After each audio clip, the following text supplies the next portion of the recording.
Oh, shoot.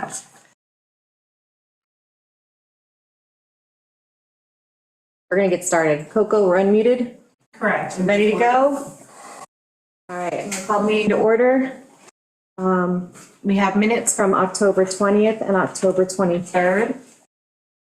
So I'd like to make a motion to approve the minutes from October 20th. Wait a second. I'll second. All in favor? Aye. I'll make a motion to approve the minutes from October 23rd. Second. Second. All in favor? Aye. All right. Minutes are done. Coco is going to send everybody an email letting you know what days are available for the new year. So what day of the week, what evenings, that kind of thing, what's available. And then we can say what works for us. And then we'll come up with our new year schedule that way. Because all the committees are trying to set their schedules for next year. So that'll be the next thing we do. Do we have our schedule done till the end of December? No, Yeah, we have. we have just 3 dates, right? Right, we 4 have- dates. That's going to We be have it. the December, the end of November. November dates, nothing in December. And we'll send out a list for December. Oh, we will, okay. Well, yeah, I Okay, mean, we sent dates, but people said it was too far out, they weren't sure yet. So, for November, we have the 27th and the 30th right. as the next two. And tomorrow. Yeah. Tomorrow, I think we're gonna have to cancel because Sean can't make it. He thought he could, but he's on duty. So if he can't get relieved or if he gets called out, then we'd lose the quorum, and it just seems too up in the air to ask everybody to come in if it will not happen. Is everyone okay with that? Definite work, yes. Yeah, because Wendy can't come either, so Okay. it would totally rely on Sean, and I don't think that's And fair. I can't come the 30th. I told you. Yeah, I have that marked. Just so everybody knows, there is on the website, Coco, December 18th, but that's from our old, monthly meeting. It's- That's been it's- canceled. It stayed, no, it's still there, on the website. And I just think that we should leave it there because we have the room. Okay, And then we can decide, as we get closer, or whatever meeting we're gonna, just wanted to say that out loud. Coco, when you send out the days that are available for next year, also send out the dates in December that were open, and then people can sign up for December dates and then let us know what works for the rest of the year. Okay. Thank you. All right, the last two things we have for chapter 4 are the comments from the Heights. I don't believe we got to those. I have no notes.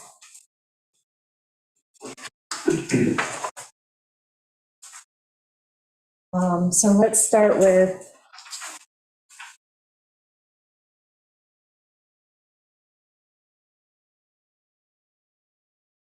we'll do the comments from the 28th discussion first, and then we'll do the new comments. So on August 28th, BJ and I met with the Shelter Island Heights Property Owners Corporation and just went over some of their concerns in the chapters, and this is kind of a summary of that conversation. This is the October 13th Stella. Yeah, there's two of them. There's an October 13th memo that starts, thank you for meeting with the Heights team in August. And then there's another one that says the draft chapters of the conference and forums are not available before our August meeting. So there's. Gotcha. Okay. So which one are you? So we're going to start first with the thank you for meeting with the Heights team in August. is this an email we have? It's an email.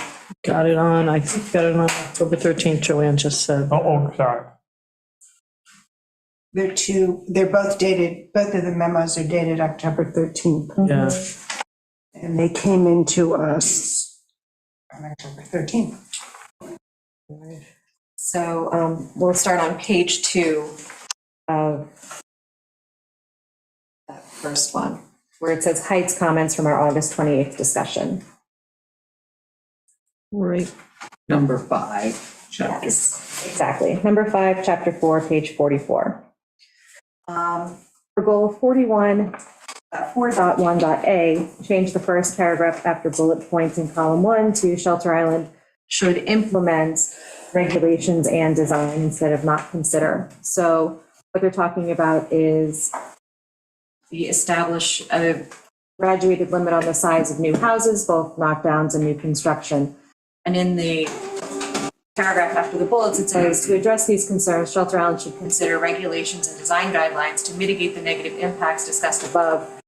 They're saying that instead of consider, we should say implement. So it's stronger language. People in favor of that?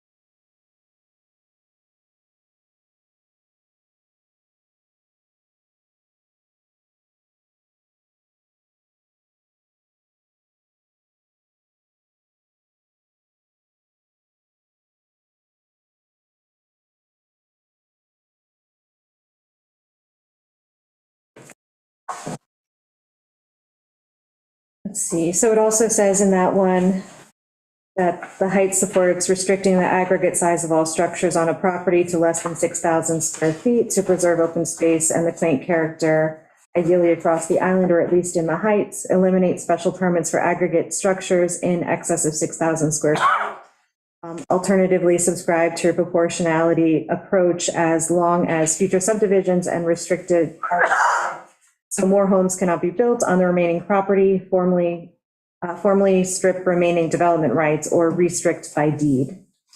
So that's in there. The next one is goal 4.1B. That is,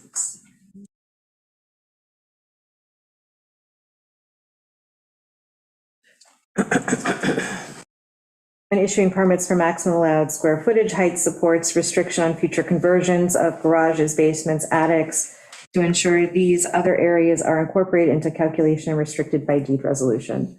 So that's kind of in support of the comments about addressing illegal conversions. Goal 44.2, B and C, these are new concepts. That's the heights. Heights recommends amending the current code to ensure accessory sleeping quarters are used as originally intended, limit accessory sleeping quarters to overall square footage, and 2 rooms, 1 half bath, and no kitchen dining facilities.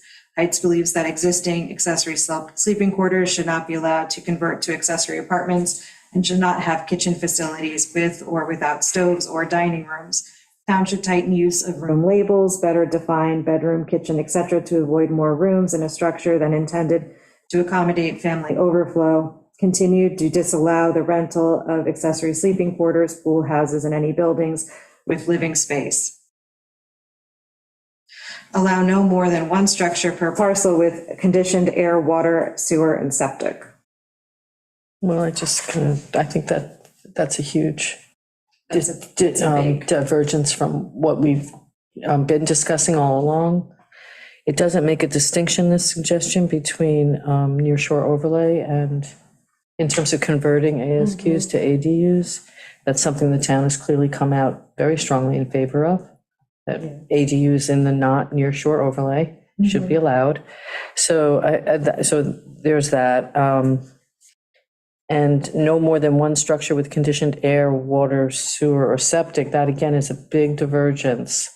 Yes, should there be some regulations on accessory sleeping quarters in the near shore overlay? Yes, when we're talking about that with big house restrictions and small lot restrictions as well in the near shore overlay.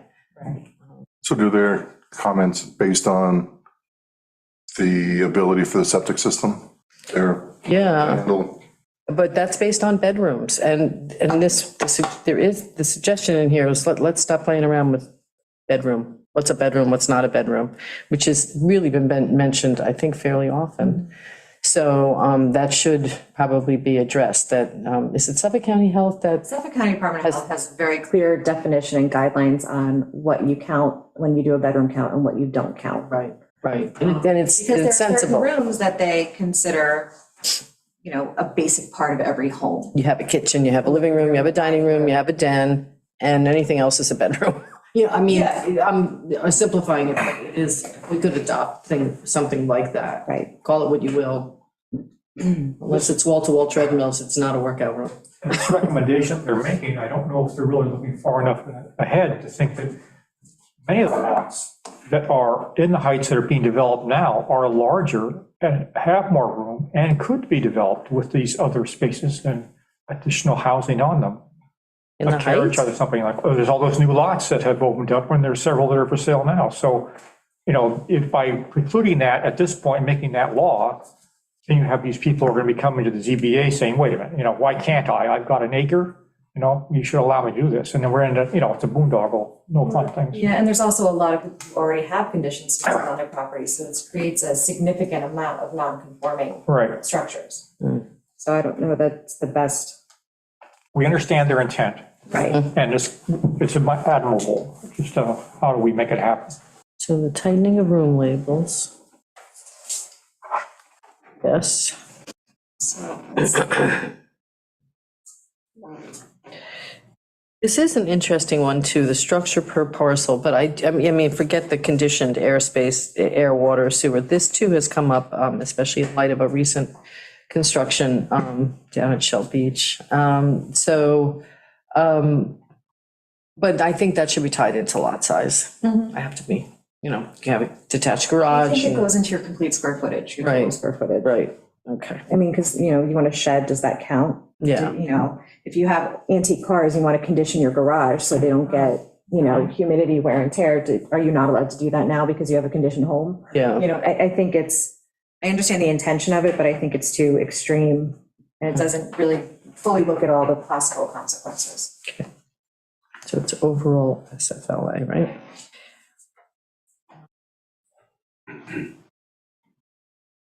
So those are all the comments on chapter 4 in that one.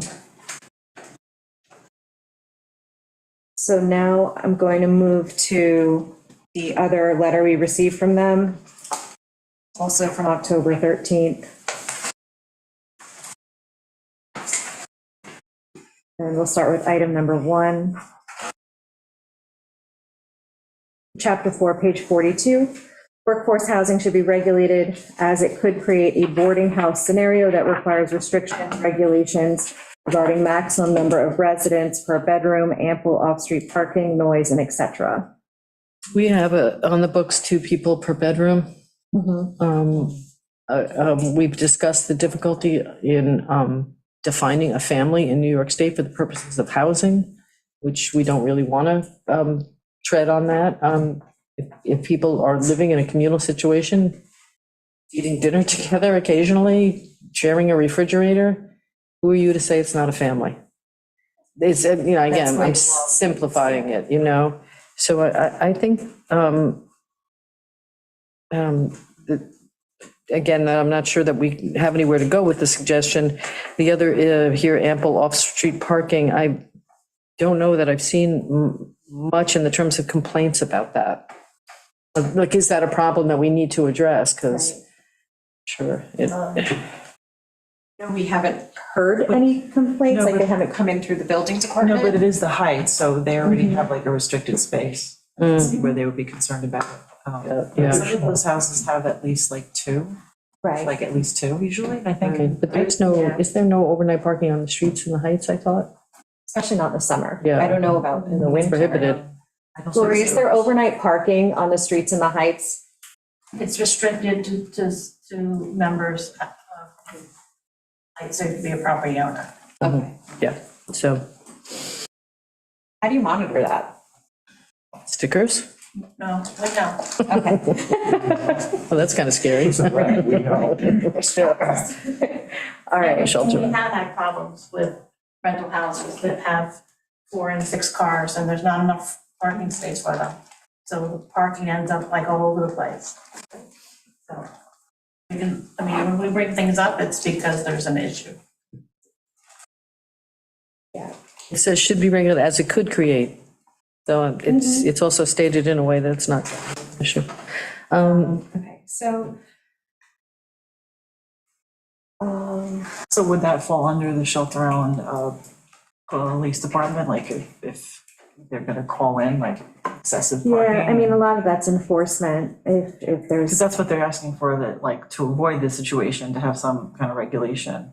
Mhm. So do you call it Probably not. in right now, Lori, if something's, if a particular house has something going on, do you call it in, or? That would be a code enforcement thing, not a police department. It Yeah. depends on what it is, yeah, it's I'm just not, wondering how, what, you know. yeah, I mean, the police department doesn't enforce heights regulations. Right, because them and code enforcement will enforce town regulations, not heights regulations, so that's, yeah. Yeah, and as far as like boarding houses go, that's also a code enforcement issue, it's code enforcement and building department. We can put in to look into. And we do have two people for veteran codes, So let's follow the county, right? plus the state, Oh, sorry, state. so that's already in code, so that's okay, we can use that. Chapter, I'm going down to chapter 4, page 45, goal 41C is, Yeah, this has been addressed, so we can go right on. oh yeah, we did address Yeah, this. okay. Change should to will, so that's done. Land trust investments should be restricted to B zones to eliminate NIMBYism from the discussion. I think that's short-sighted. Yeah. I think that if you have a land trust, then it's the land trust job to make sure that the land is responsibly cared for and maintained, so it shouldn't become a NIMBYism problem. Right. And I think that's restricted to such a small area is unreasonable. Because it could be used for single-family residence, and then, you So know, it's elitist. just another person living in the community. Right, it's just kind of elitist, yeah. Interesting. Chapter 4, page 48. Small lot ordinance needs better detailing. Let's see.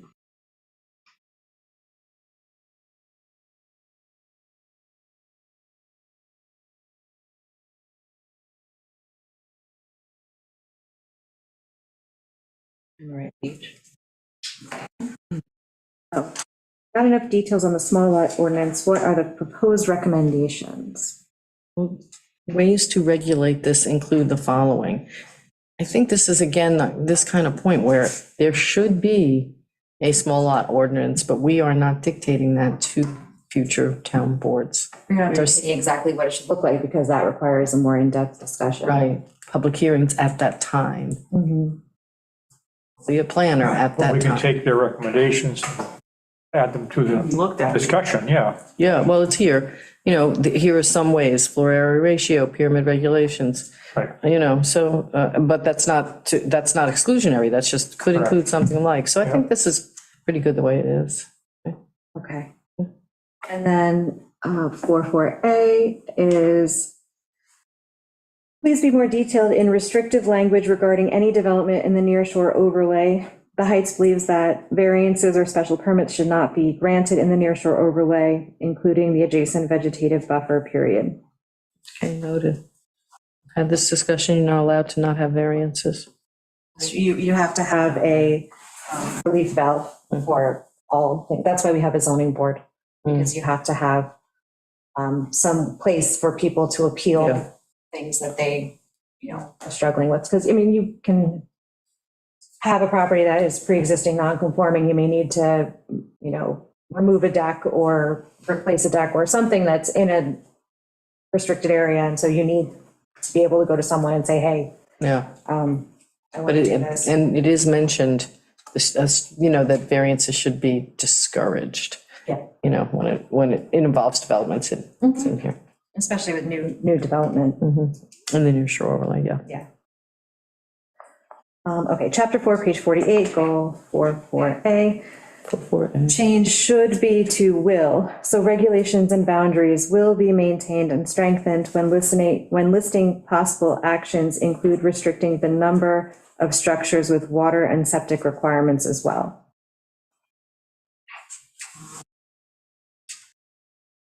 We already changed. Yeah, We did change. We did this. yeah. Okay.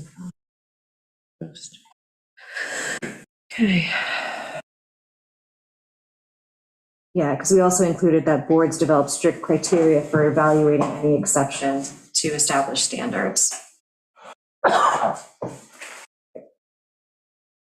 And then or if large homes are proposed in proportion to the large parcel, ensure that a larger amount of open space, example 30%, is restricted by deed or other legal method.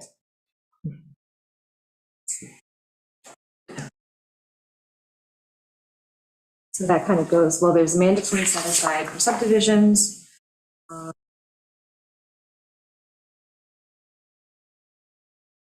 This is subdivision ordinance. Hmm.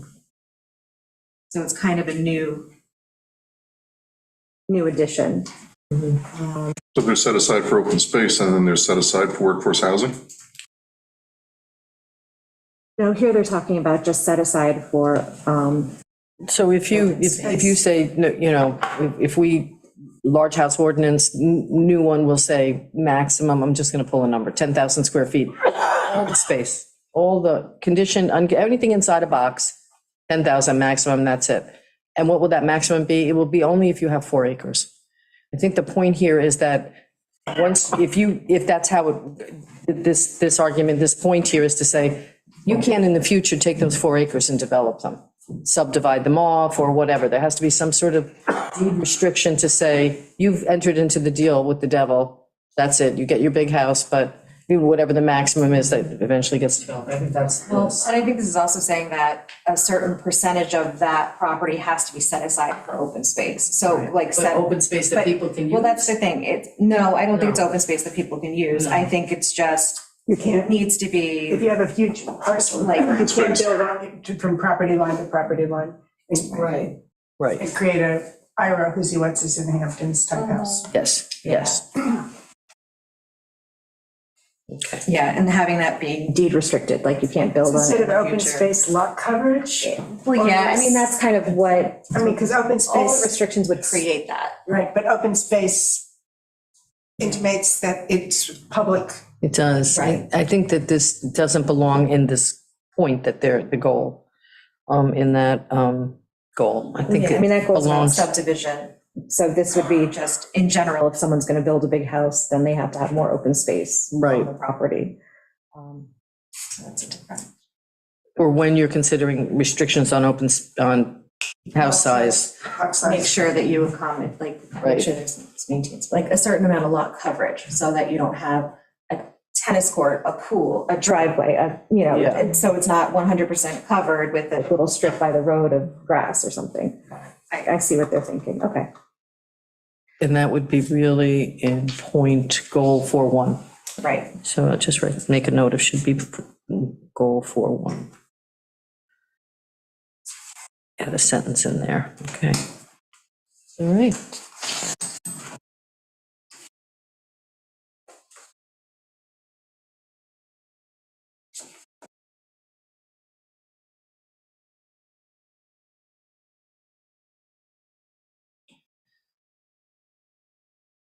So I think that ends our conversation on chapter 4, so then chapter 5.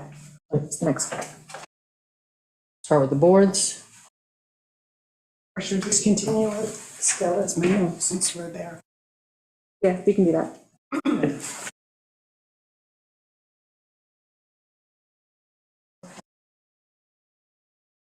Chapter 5.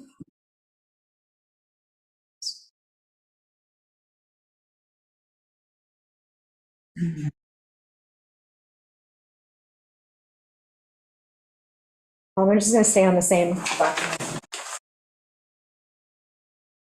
Chapter 5, page 52, please separate Heights/Bridge Street, list as the Heights and Bridge Street as the areas may be geographically close and have similar architectural features but are still different.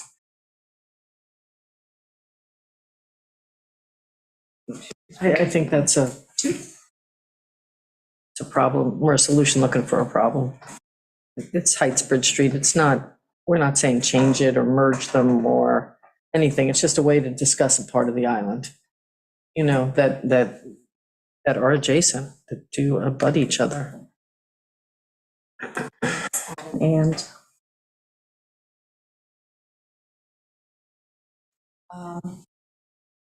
these separate Grand Avenue / Chase Avenue. Aren't they adjacent to each other? Perpendicular.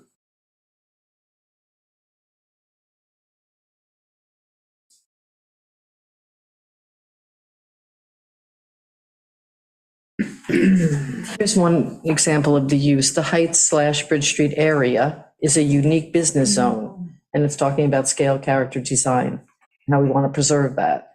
I don't see that as a, should we just say the Heights and the Bridge Street area? You know, is that separation enough grammatically? But it's a discussion about an area that reads to the public as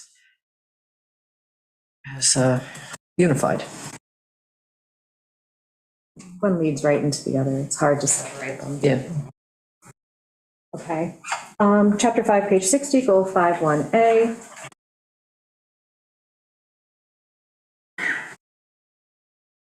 Okay. Jason. So this is the BB1 zone. So this is the conversation that we know is going to come up. This comment is going to come up over and over again. The concerns about merging the B and B1 zone is that if we do that, then there are way too many uses available to the B zone. It opens it up. It would open up the B1 zone for industrial usage, for light industrial, a whole bunch of things, and I think that's a concern for people. So maybe what we want to do instead is consider adding possible uses to the B1 zone, like residential over businesses, or so like mixed use, but maybe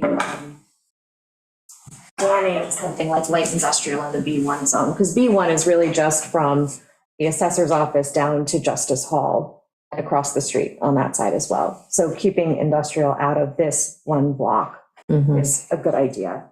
So instead of merging, you're saying Instead of expand B merging, and add a few more things in that. Just, maybe add some exceptions to B1 that allow a little more without the need for going through a full special permit process. If it's something that you can do as of right by the health department, like if you're not going to need special accommodations for something, then maybe you should be able to just apply for a building permit to do it if it meets regulation. So maybe just restricting that to like mixed. Yeah, retail. Retail and residential. But I think we've already really nailed that down, haven't we? One concern has come up before. The concern has come up and we've kind of like tossed it around, but Yeah. if that's the way we want to I think we're all in agreement with that. That's a good idea. We've been Okay. discussing it over and over again, Yeah. lots of different ways. Right. Comments came in. Right. Mhm. So we'll drop that. So I know they were looking at it from a zoning standpoint, the setbacks and everything are very similar, it's just the usage that's different. So it's more about addressing the way the zones are used than it is their actual setbacks. Right. Those are all very similar.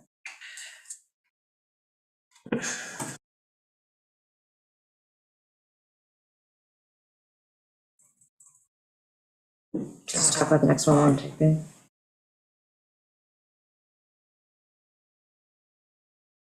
So separate the Heights and Bridge Streets and.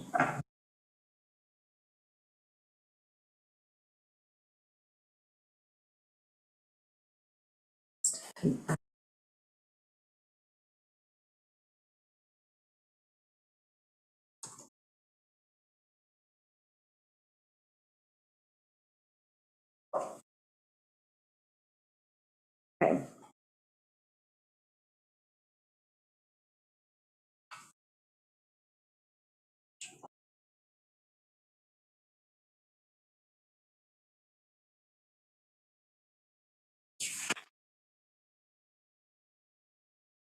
I have 1B, let's see, which is,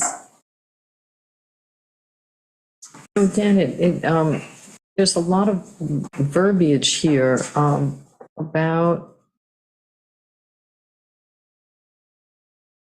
this particular 51B, goal 51B, it says, height/pitch seat need for design guidelines, and it says, well, these two areas, again, it's just a way of using the language that's not impactful in any way, it's descriptive, in my view. I think we can leave that if everybody agrees, but amend the wording that the guidelines will not be a substitute. I'm looking for that.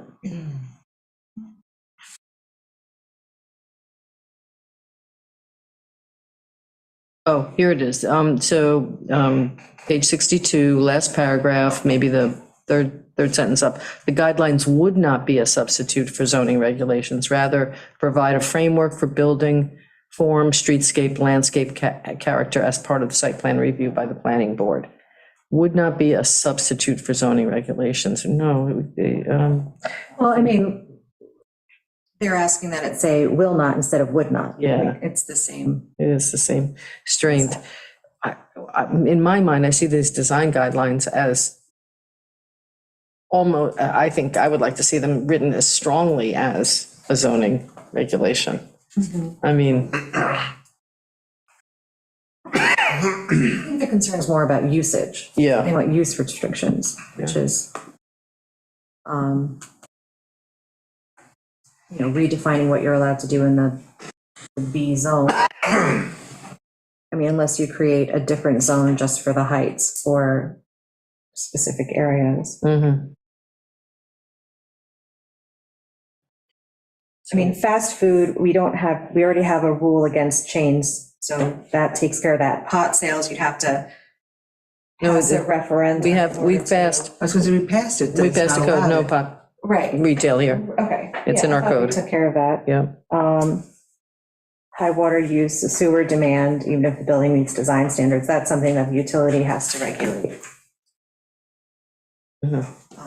You know.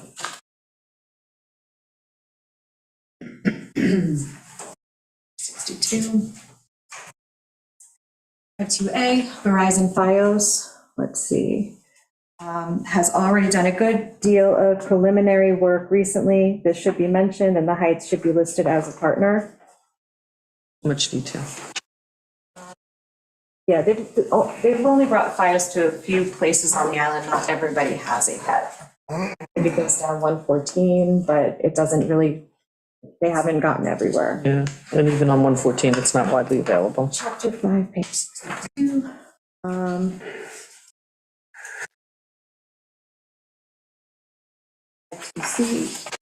Uses such as selling marijuana should be disallowed. It's already disallowed in code. Okay. 6. And then the chapter 6.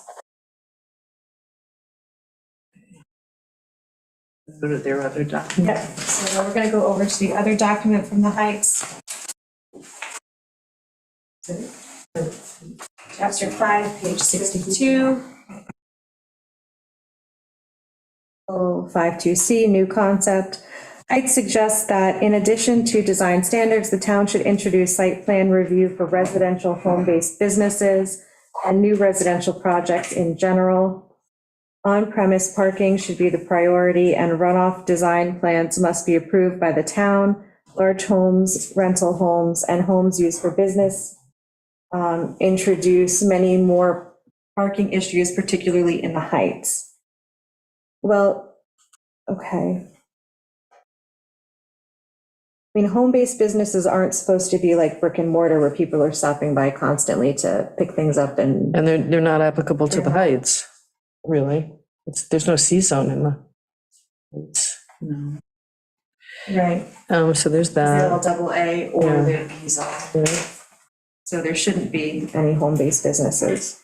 Rental homes, I don't know when you're, a site plan, do people come and say, I'm building this for rental? They're building a home. They're building a, Are they talking about just the Heights here, or? it seems to be going back and forth to me, Joe. Within the paragraph itself. The Heights suggests that in addition to design standards, the town should introduce site plan review for residential home-based businesses. I see that as, As in the Heights. no, Or I see that as island-wide? all island-wide. The Island-wide, Heights suggests, they're just saying. Oh, okay. We, the people of the Heights are suggesting that.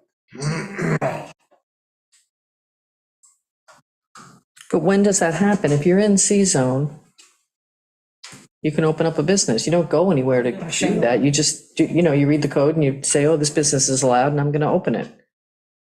Well, yeah, Can we but, permit that? well, home-based businesses are a little different. That's like essentially like working from home. Yeah. It's not like it's not the same as opening a business in the B zone. You're not supposed to. No, I'm talking about C. Coming through your door, like. Yeah, but C-zone, Season was home occupation, so. Yeah. It's very restrictive. It It's actually is. more restricted than people think. yeah. There are some issues right now with someone.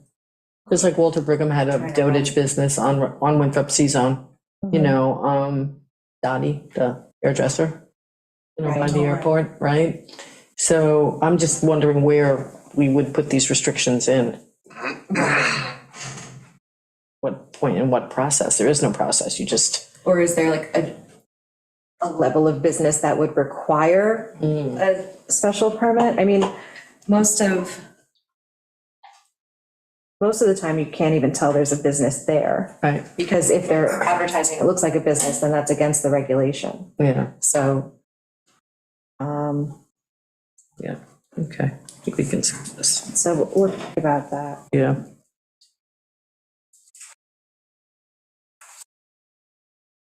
So we require a permitting process of some sort. If you want to get more restrictive than what we have now, it's got to be a permitting process. You have to come before some board and say, I'm going to open a business. Do that- this in I'm going to C-zone, have a hairdressing shop in my house.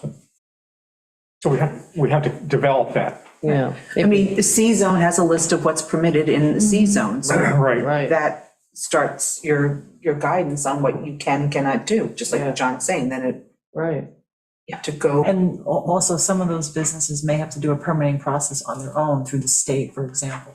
Right. I think what they're saying is, do we want to add another layer for us? yeah. I'm reluctant.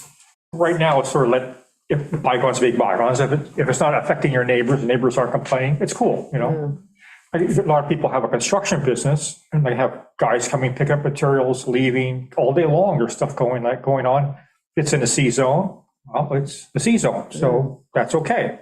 So I don't know where you draw that line or how you go about changing those things. Yeah, that's what I'm struggling with, is where do you draw the line? When do you say your business needs a special permit, but their business doesn't?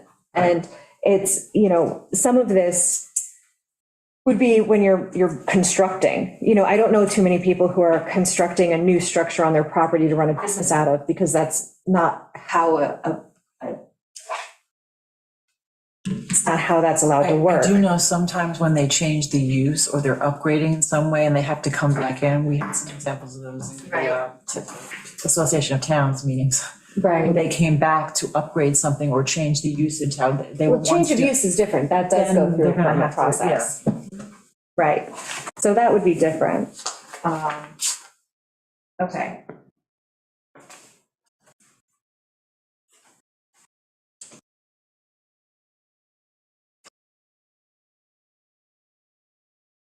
Yeah, because then it goes back to talking about the heights. Large homes, rental homes, and homes used for businesses introduce many more parking issues, particularly in the heights.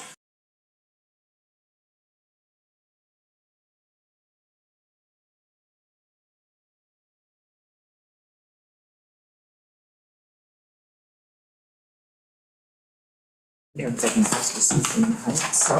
Right. Those are like existing non-conforming businesses. Like the B and Bs in the heights, things that are, I mean, even the Chico's not in a B zone, it's in double A zone, it's right on the outside of the line. Why they did that when they did zoning, I don't understand. This doesn't make any sense. That's the end of chapter That's the end of 5 chapter 5. on that. For them, yeah. All right. Now where do we go? Should we go to the boards? That's good. Very strong.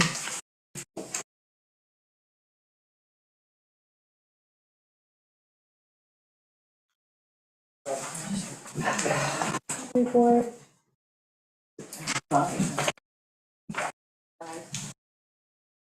So, a lot of comments on no spot zoning. But since we're not We're not going to change the BB1 zone. Non-conforming business uses in residential areas are disfavored under New York development law. Probably development. I mean, yes, but if they're pre-existing non-conforming, sort of grandfather them in. Our existing code protects residents. The town lacks a cohesive and comprehensive business community network, and the relationship between town government and the business community could be strengthened. It could be a duty authorized by the town. So that's sort of the role of the Chamber of Commerce. So I think that's something that we would need to strengthen the chamber. The chamber needs to take that initiative. But that, that's kind of a double-edged sword. As we increase business and business involvement, not that we want to be anti-business, because it really limits people how they can live here.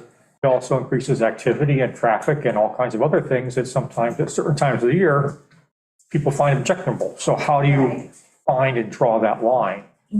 And should the town be involved in that process? I mean, that's the separation of like a business and town. The town's trying to protect the rights of the homeowners and their peaceful happiness of the community. Does that include keeping the traffic off my road because you've got a guy on the road who's got a new business starting? I mean, it can be very messy if the town gets involved with what I'm saying. Right. I think it's kind of the Chamber of Commerce's job to. And zoning, it all comes back to the zoning code. Yeah. And enforcement thereof. Right. The Shelter Islands businesses are connected in a few key areas, and the existing zoning does not always support their long-term health and viability, the danger of changing non-conforming uses.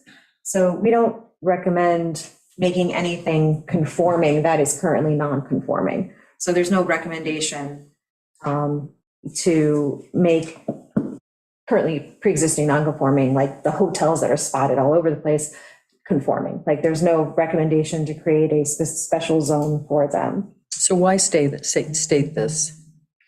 Do we need this statement? Which one? This Shelter Island businesses are concentrated in a few key areas, and the existing zoning does not always support their long-term health and viability. That is a fact, I suppose, that. But it also opens up the whole Pandora's box of, well, if the existing zoning doesn't support their health and viability, then change the zoning. Exactly. So if we're saying there's no recommendation Take it out. to do this, we should maybe remove this line.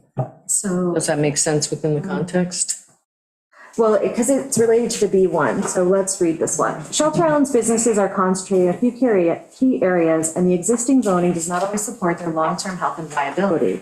The B1 zoning provisions limit non-residential uses to civic-related and professional office use, which constrains the type of tenants that can occupy existing buildings. Providing more flexibility in permitted uses may help to fill some of the vacant commercial spaces in the town center. The Heights and Bridge Street areas are also unique business nodes that require tailored design provisions to maintain its scale and character and to ensure the continued success of the area. So, let's see.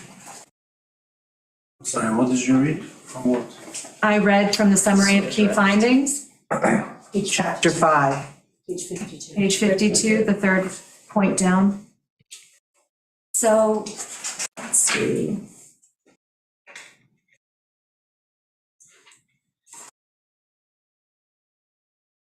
So you're saying that is within the context of talking about this B1 zone, which we're going to tighten up anyway, right? The B1 zone. Yeah, it mentions the B1 zone, but then it also mentions that the Heights and Bridge Street are unique business nodes that should have like design provisions so that they maintain Right. their character. Right. And the existing zoning is sometimes at odds with current usage, something like that. Just, again, we're trying to be descriptive with this sentence. Right. It's a finding. Yeah, so let's see. But I see because I do see the objection here. Right. So their existing zoning is sometimes at odds with current use, current use. Consensus on. Odds with current usage.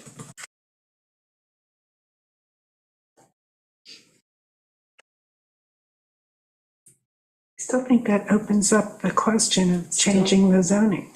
Well, just at odds, not, that's not negative. There was a negativity to does not support long-term health and viability. That's damn, oh, let's fix that. But sometimes, I think at odds, we can come up with something better maybe. Yeah, or, Because we're trying to set up here the rest of that paragraph. or maybe the existing, but part of it is that we do need to somehow modify the B1 zone. Because we have so many empty and vacant buildings that aren't, You know, because it extends all the way down to the, old reporter building and Yeah. those The mini- buildings. the little mini- Yeah, the little mini shopping malls. centers, Yeah. and so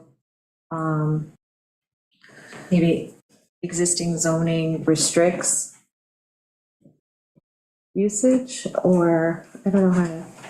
Well, again, because the paragraph includes not only B1, it also includes Heights and Bridge Street. I think it has to be, should be that bold area, bold sentence needs to be general. Okay, More general, generally.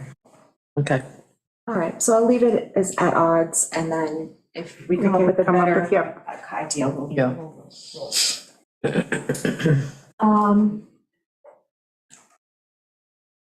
For the town lacks a cohesive and comprehensive business community network. They're saying that the chamber should be enough.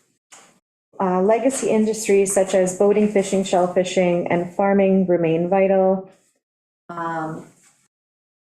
They're saying that this train has left the station, Shelter Island is not agricultural any longer. I think that, no, I mean, that's not our primary, but we do Right. have a history of agriculture and fishing, and It there does are it still not, people who. yeah.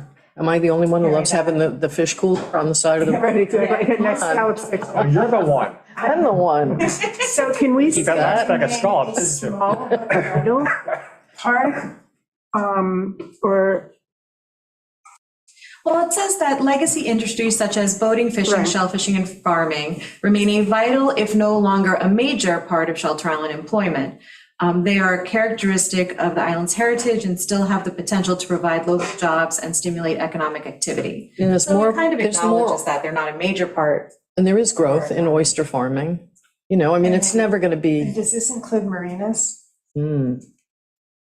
fishing, shellfishing, and farming, boating. Voting. I also think that refers to like But boat the- building and Yeah, but the support and even expand is limited to, in this next sentence, to agriculture and aquaculture. And aquaculture does help us all. Every oyster grown is cleaning the waters. Like that sentence, I'd leave it. town should explore stimulating businesses for present and future needs, like renewable green industries, training local youth and building trades, and stop promoting growth and seasonal businesses, which create near zero year-round jobs for locals and place greater demand on the aquifer and roads. So this recommendation is to create more year-round job opportunities. Outside the scope of this plan. Yeah. great idea. It's a Not great promoting- idea. It's but it's a so great idea, but it's not the role of town government.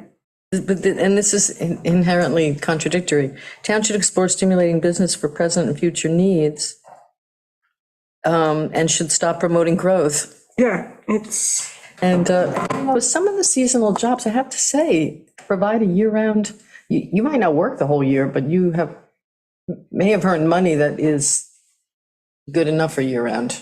I know that was true when I was in a seasonal job. And it's also, people might have a year-round job, but then that summer money can carry them through when things get tight. Yeah, I know that's, yeah, okay, so noted. I don't see a seasonal economy going away. No, I don't think we'll ever have enough year-round jobs to eliminate a year-round or seasonal businesses.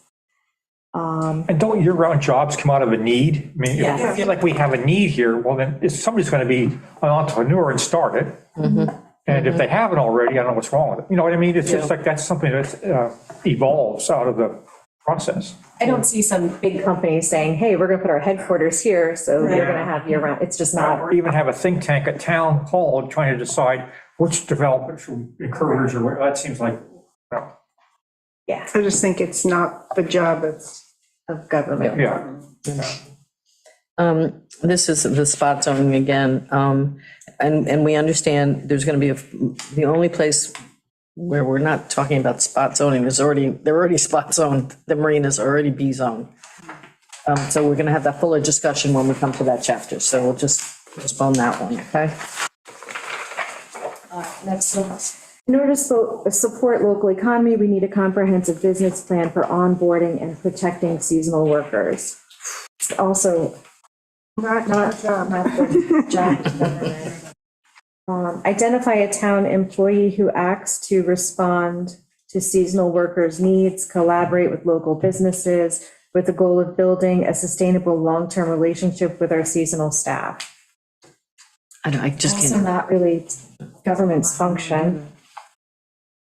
and talk about it, these are impacts on the budget that, Town needs to be involved in making sure seasonal employees are treated ethically and can obtain safe housing. Island economy depends on them. Right, so, I mean, that comes down to enforcement. If it's an unsafe living situation, that's code enforcement's job. Right. That's about the extent. of But it. that's the extent of it. And go. I agree with eliminating restrictions in B1. So we're going to modify the B1, but not eliminate spot zoning. Remove the statement in the plan that says our uses don't match zoning. This promotes non-conforming uses in residential neighborhoods. we just altered that sentence.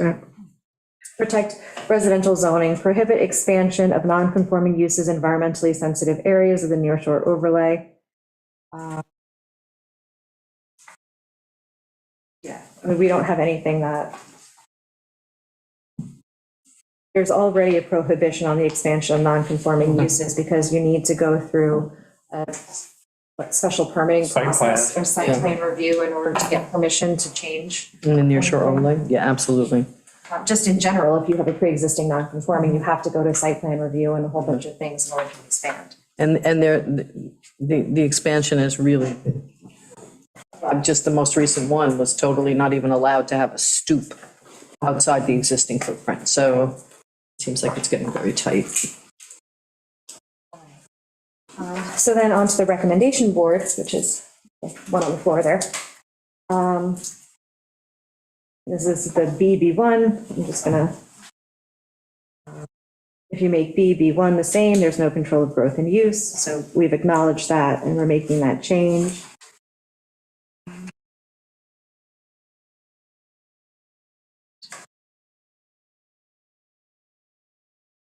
So Heights and Bridge Street, need for design guidelines and use restrictions, I think is what they're recommending there.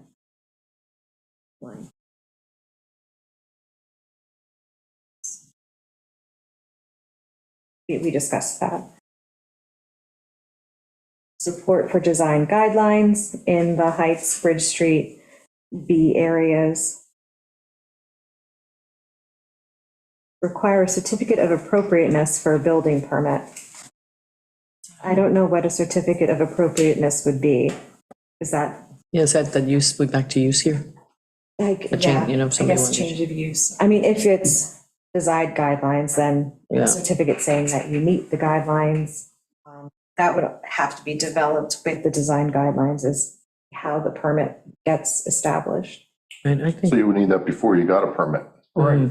Yeah, and that whole process. screening process. Right, and that would have to get established with the development of the code, how it would work in the permitting process, but if you extend design guidelines to town center. Yeah. I think we had that extended to the whole B zone, so it's not just that. The whole corridor, The yeah. whole corridor. Spur retail diversity, that's private sector. Except for pot retail. There is many. Except for marijuana retail. We want diversity. Or change.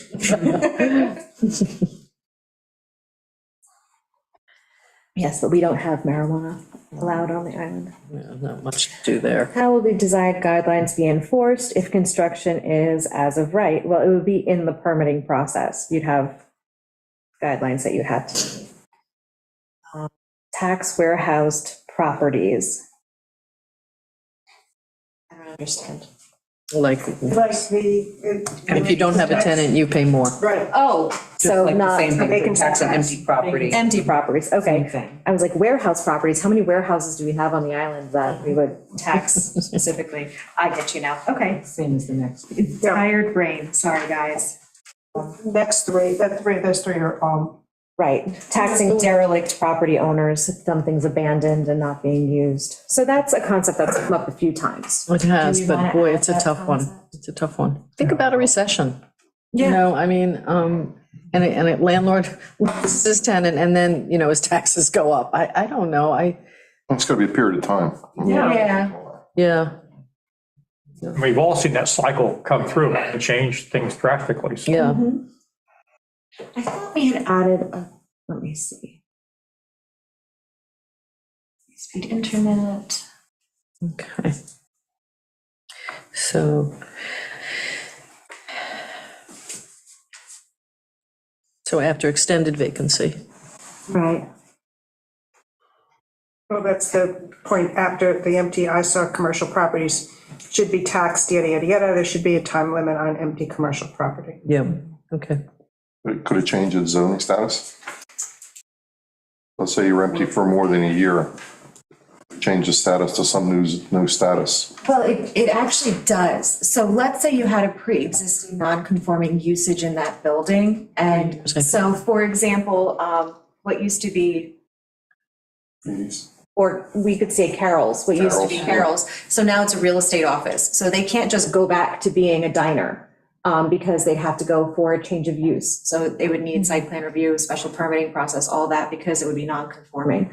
So even though historically it was a diner, because now it's not, and it's real estate office and it's conforming, you can't go back to that non-conforming. So you would lose that status. But that wasn't empty. So, Right. It wasn't empty, but it still lose that status. I think it's a year. I I think if it goes for a year without A being, year without. Without- yes. actually functioning in that manner. So, you know, for the buildings that are vacant now, I think they would have to resort back to what they're originally zoned for. Hmm. Because they've gone so long without, being used in that fashion. which probably limits their development at this point. If someone comes along and says, oh, an empty space, I'm gonna put a store, oh, I can't do a grocery store now, or I can't do this. Right, So we this kind is of, B zone, so, you know, I know.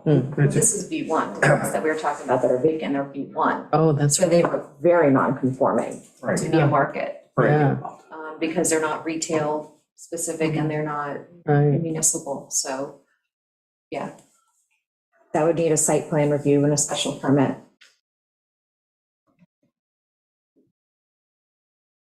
Okay, so we've got that noted, right? So for the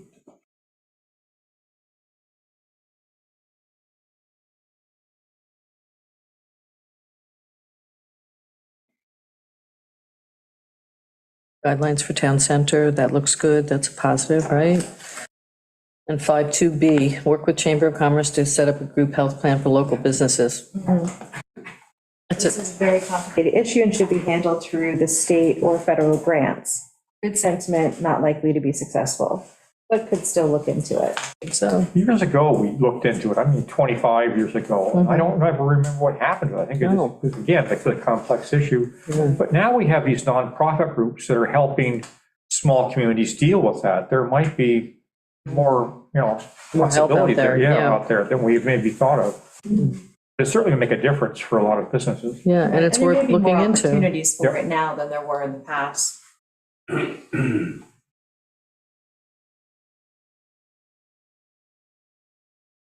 Explore apprenticeship programs between the town, school, local businesses. The comment is it's a school matter, they already exist. I think it's the idea of creating a more formal apprenticeship program between the town and the school and trying to actually create a network so that people can sign up because they want to be mentors and kids can sign up who want to. That's happening now. There was the article in the paper, 2 weeks ago about what they're doing at the boatyard and elsewhere. So I think it's going on. Maybe it's not titled that, Yeah. but it's experiential things for the kids to deal with, and it certainly will be a way of developing a career for them possibly, or an interest area. Especially like the job recruitment fairs, having the town Yeah. be representative there. I think. Right, exactly. No, totally. That would be a good way to do it. But, to organize something like that, I don't know, again, is that part of government per se? It sounds like almost they want a person doing this, orchestrating this, or coming up with this thing. Yeah. The schools generate it on their own, and we have, We do have an internship. It's informal. Right. But if a department needs, something that, like a high school. Well, and we now have an HR person who may want to pursue that. Yeah. pursue that Mhm. as one of the possibilities. You, Coco. Put it on a list. Hiding behind the computer. Put it on the list.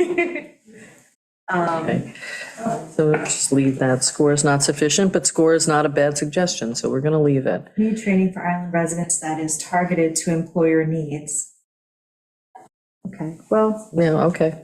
Score is not sufficient, but it's a good it's a start. good start. Utilizing grants and water quality improvement funds derived from community preservation fund transfer tax wasn't set for that, for 5.4A. Oh.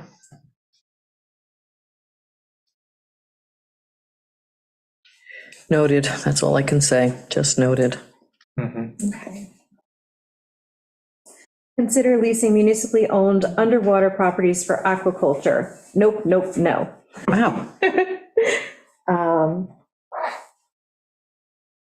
I think it could be considered, and If you that look at- no can come up at the public hearing. If you look at a lot of the tax maps, a lot of them are deeded out to Oyster Factory anyway. yeah. Yeah, there aren't that many that would be suitable. Factory, Yeah, the farm or whatever. yeah.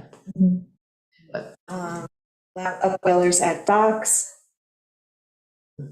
What is that? So an That's where you upweller, raise baby oysters and grow them in this upweller. Basically, a water pump pumps water. I don't know what a pound trap is.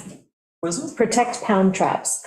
It's a pound trap. Not the ones like out in the, where stakes. with Any the- carloads out. Oh, Yeah. We can regulate anything anyway. Protect the right to have them, or protect them from navigation issues. I mean, that is a problem. I know sailors get upset with these traps hanging out in places where they want to put their boat. they're not well buoyed, so. Right, Yeah. right. So that really is a whole different issue than It is. protecting the trap, but I think it's big enough that we can't tell exactly what. bad navigation on the part of the owner of the boat. We won't say that. Has this been a problem?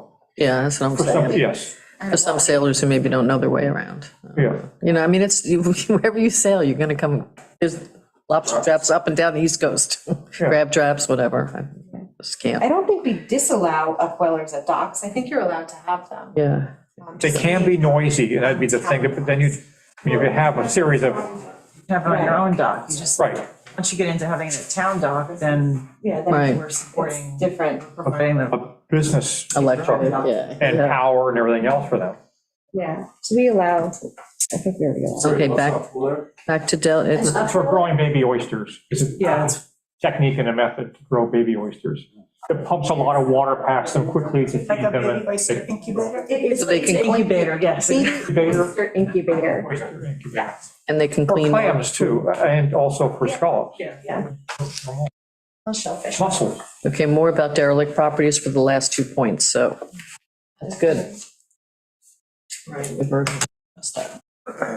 So where are we coming down on these empty properties? I think we're talking about suggesting that the town explore a tax after a certain amount of vacant years. I think that's, So I'm we've gonna, all kind of think that's a step that really should be explored.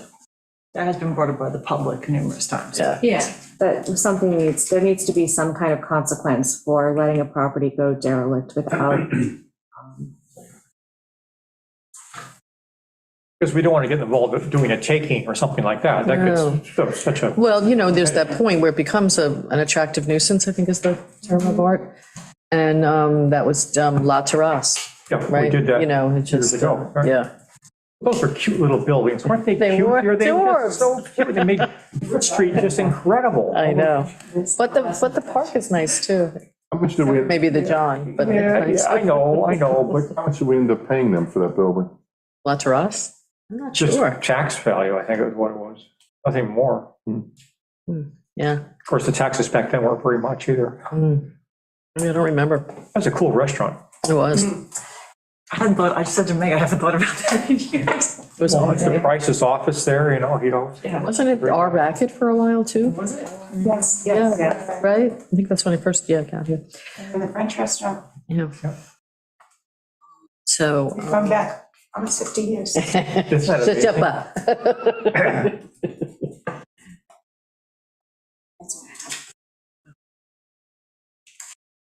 Degree of disrepair. Someone reminded me the other day, this is a complete aside, but we were talking about possible business year-round. At one time, Shelter Island had 2 Chinese restaurants at the same time. Yes, at Vine Street, And in the Heights. that's a perfect example of how something came, they were going, they lasted for 2-3 years, and all of a sudden now we have none. Yeah. Yeah. Yeah, the one at Vine, where Vine Street is, Yeah. and then right across from the. Hardware store, hardware basically. store. That was not bad. That was not bad at all. Right? Better than going off island, that's for sure. Okay, sorry. That's all right. You're making me hungry, John. Yeah, me too. So should we go to the blue comment, Yeah, we'll go to the blue chart. Sean's we already commented on. yeah. So, The southern document. Public workshop, hearing, meeting summary. Want to discuss that? we did that. That was, or we do that, what we just went through. No, The Heights one? there's the other one. There's 2 documents. One is boards, the other one is summary. This one.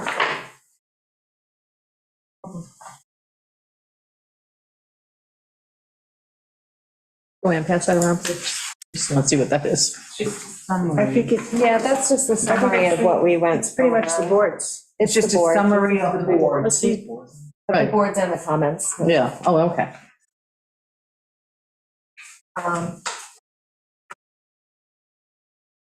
We just went through over the individual comments of that board. All of them And the written board down out. there. All of them written out. So ours is more detailed than your, What you just read was just, your, this is just like a summary a of, summary of all those things all put together in paragraph form. But why wouldn't we discuss it? we just did. We just did in detail. just did. This document is all of those things But- listed individually. But you can also So bring, like 6 times somebody said tax vacant land. yeah. So it's summarized there. And anything we've missed, you can bring up at the end too. That's the other thing, don't forget. So get to the, Okay. All right, so we're gonna go over the comments that we've received online, online. at the website, chapter itself. So the first comment I have is comment number 130 from September 9th, and it's the B1 zone. So the center hub of the B1 zone concentrates a high number of functions, including most island So which services. number is this? 130. Um, It was received on 9/9/23 for chapter 5. Some retail, historic. That was Michael Shatkin, if you have the names. I don't know if you have the names there. What page? We're going to have a different page. We sorted it differently. Historically, some housing, the school, municipal services, library, and the community center, post office, and recreational fields. It is the one island location besides the Heights and Bridge Street areas that has the potential to be a pedestrian mixed-use place on the island. A strong preference for community housing above retail was expressed by residents during the development of the housing plan. It is important to understand that the density of this type of development is not foreign to the island, similar in fact to the Bridge Street Heights area, and could be quite wonderfully experiential. This type of development will require unique design standards and a lot of nurturing by the business community. Imagine a Feedy's-type deli, a coffee house, a co-working space, and a luncheonette with apartments above on the vacant land adjacent to the library. To rezone this property to be the same as that supporting the other development on 114 would be a missed opportunity and lack of vision. I recommend that this area be zoned to support this type of smart growth, Here, here. which is, we agree, And to be zoned so that industrial cannot be there. right? That's really take home. Right. So then the next comment I have is from 1013. Nothing on. The next comment is actually an opposite to me, in opposition to the comment you just read. Loosening zoning in the center, despite the identity of who would benefit from most from this. The idea deserves full discussion, including whether a zoning change could be used to facilitate affordable housing without inviting other types of housing that would benefit a developer, but not the community. So that's, Yeah, it's dark. let's see. And then 1014, key finding on page 52, business is concentrated in a few key areas and existing zoning does not always support their viability. Sounds suspiciously like Noah's comment about the need to make. We took it out. zoning oh, we did take that out. That's the, Yeah. This is, yeah, okay. Yeah, we took that out. yeah, we took that out. Make B1 into B zone, the B1 zone provisions limit non-residential use. Yeah. Who benefits? The person who owns the land, but that's how it goes. Okay, so we've addressed. Yeah. Many want more pedestrian-friendly, multi-use town center, including businesses and housing, while addressing water quality concerns. Remove water quality concerns. Which keep sneaking We in. have water quality concerns, meaning, in other words, they would need to be addressed if they have to be there. Is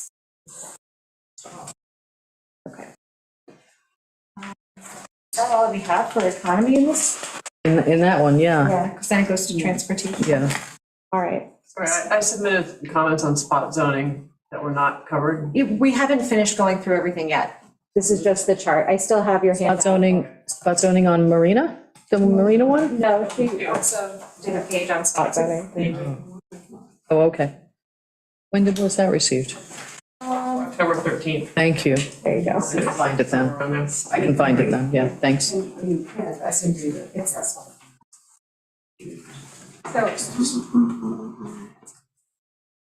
So, let's see. Have you gone through the ones on 1013 Yes, and 1014? yes. We just did. Did you talk about the insufficient concern about overdevelopment? I didn't hear that. Which means this one is on the 14th. Which one? It's this one, 14th, going on. Well, we haven't gotten to that one yet. Okay, thank you.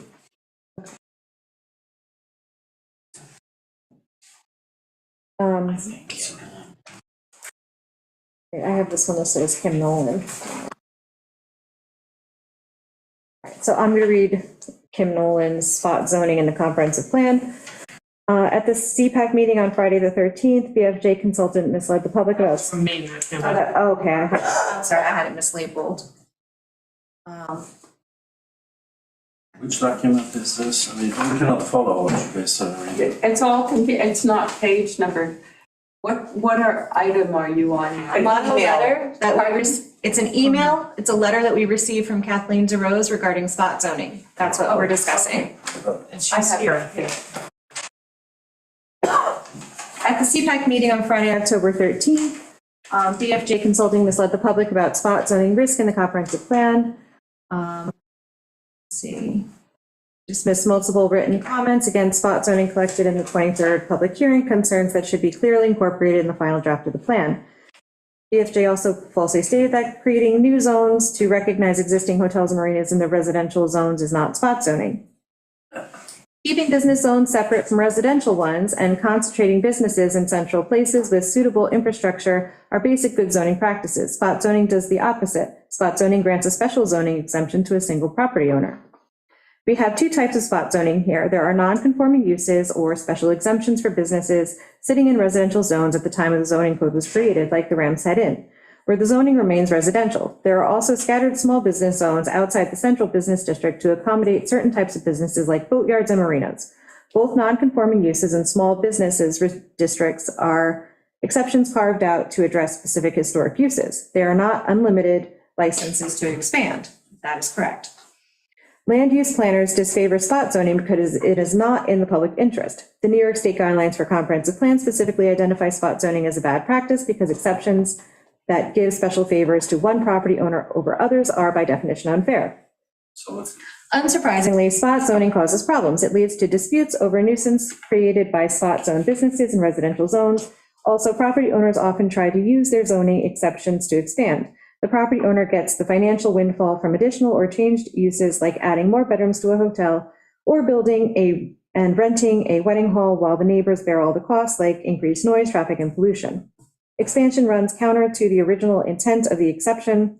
This is why many communities use sunset provisions in their zoning codes to phase out spot zones. Why does BFG Consulting think the comprehensive plan should expand spot zoning on Shelter Island when spot zones are undesirable and unfair and our community is against them? So that one really relates to the marina Yeah, zone. we'll talk that later because it's not being discussed. No, actually, Because it's, there's I no, bet you something separate on the. No, wait. Yeah, can we just move on and then at the end, we're going through the comments that we've received. Have the discussion at the end. There's- this is not true. there's no recommendation to make pre-existing non-conforming hotels a conforming zone. There's no recommendation for that. I appreciate that, but what we're asking for repeatedly in all these posters, all the comments in this letter is that you guys make a specific statement about disfavoring spot zoning and potentially even sunsetting it if the spot zone businesses don't behave. You've talked about spot zoning repeatedly on addressing all these comments, but you have never said how you're going to actually incorporate any changes in the draft that address this concern that people have. You've just glossed over it. I would not at all endorse a sunsetting of someone's pre-existing right because they don't behave. I mean, that's just, that's sort of a, if that would be the case, then there would be almost. That's exactly what Southampton Town has done. But what I'm just looking for is, could you guys please make a statement about the viewpoint in the comprehensive plan about spot zone? Because comprehensive plan guidelines from New York State suggest that you should not encourage spot zones. You should disfavor spot zones, and we would just like that statement in there. We do not want more spot zones. We disfavor spot zones. Thank you. So let's see, that can fit. So you said a yes or no? And it's just a thank you. Unless we see the written document, we don't know. It's just, Give me a minute, I'm looking through to see where it would fit. we're trying not to stay. Identify opportunities, let's see.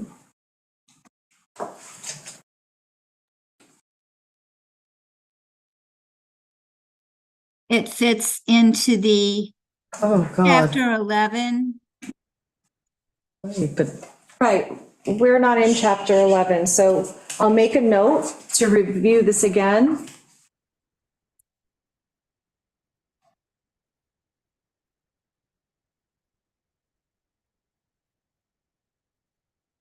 Okay.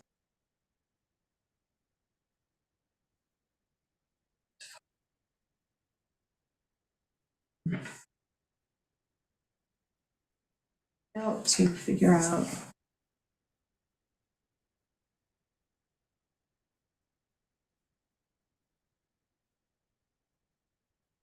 Just to repeat, spot zones are not in the public interest. They're not fair. thank you.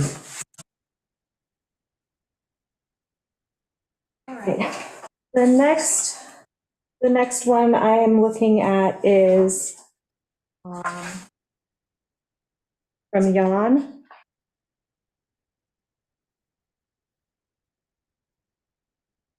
Which document now? Your email to us, Jan. Comprehensive plan update, public workshop, 9/23. Page 60, right? It's going to refer to. This is again the B and B1, All right. reworking that. So we're already going to redo the BB1 zone. So that's going to change. We were told not to even identify, to improve, expand high-speed internet, et cetera. That was ridiculous, laughable, wishful thinking. Thanks very much, Jan. But according to Shelter Island Heights property owners, they have successfully worked with Verizon to bring BIOS to the island, and I believe we have it at Town Hall, and so no harm in trying to expand that. Okay. And that was it for chapter 5. I'm go Lori. Right, yeah, so Verizon has brought BIOS onto the island. They just haven't been able to expand everywhere yet. So it's mostly down the 114 corridor at this time. So we'll try to get further expansion if we can. A little A competition. reliable utility would be nice. Yeah. So the next one is from Lori Beard Raymond.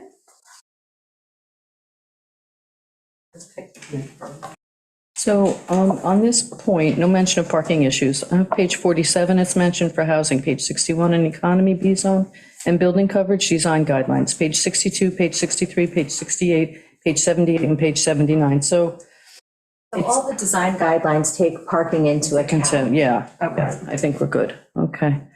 So no mention of affordable business and restaurants. Boy, I agree with this.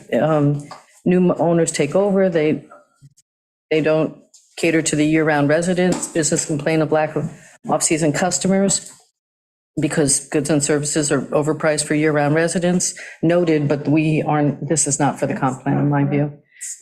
And also, you've got to convince the people who are selling the businesses to not sell for so much so that the new owner has to charge that much more after renovations to get. It's like selling your house to somebody who's going to Airbnb it. Right, exactly.